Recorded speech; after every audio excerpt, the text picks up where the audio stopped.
Karibu sehemu ya pili ya wimbo wa Usimpite Mwokozi, kuzaliwa na msiba wa upofu. Rafiki yangu, karibu tena. Leo tunaendelea na hadithi ya Fanny Crosby. Mwaka wa 1820, tarehe 24 ya mwezi wa 3, katika mji mdogo wa Southeast, jimbo la New York, Marekani, mtoto mdogo wa kike alizaliwa akiwa na macho mazuri, akiwa na afya nzuri, akiwa na mustakabali mzuri mbele yake. Mama yake alimpa jina Frances Jane Crosby, lakini furaha haikudumu kwa muda mrefu. Mtoto huyu akiwa na umri wa wiki 6 tu, rafiki yangu, alipata ugonjwa wa macho. Macho yake yaliumia sana, yalikuwa mekundu na machozi yalitoka bila kusimama. Familia ilimchukua kwa haraka kwa daktari, lakini daktari wa kawaida wao hawakuwepo siku hiyo. Madaktari bingwa hawakuwepo siku hiyo. Badala yake walikutana na daktari mwingine mgeni ambaye alidai anajua dawa ya ugonjwa huo. Daktari huyo, bila kuchunguza vizuri, bila kuwa makini, alitoa dawa ya moto akaisukuma machoni pa mtoto huyo mdogo. Matokeo yake yalikuwa ya kutisha.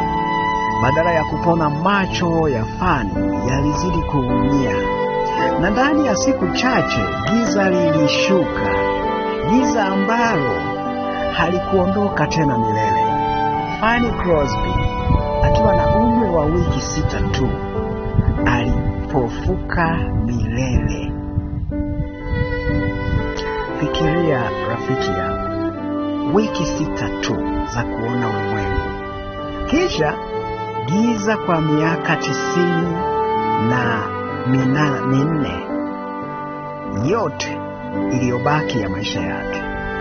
Daktari yule aliomba msamaha kwa machozi, akajisikia hatia kwa miaka mingi, lakini jibu la familia ya Fanny iliwashangaza wote. Hawakumlaumu daktari, hawakumchukia daktari. Walisema ni mapenzi ya Mungu. Na Fanny mwenyewe miaka mingi baadaye alisema haya ya kushangaza. Alisema maneno haya ya kushangaza juu ya upofu wake. Akasema, sijutii upofu wangu, kwa sababu siku ya kwanza ya kuona kweli kweli itakuwa siku nitakayomwona Mungu uso kwa uso mbinguni. Subiri rafiki yangu, hadithi bado inaendelea. Fuata au follow au subscribe ukurasa huu sasa hivi, ili usikose sehemu ya 3, ambapo tutaona jinsi Fanny alivyoolewa na huzuni nyingine kubwa iliyomfika, ambayo ilimfanya alie usiku baada ya usiku. Tutaonana hivi karibuni. Kuwa pamoja nami sehemu ya 3.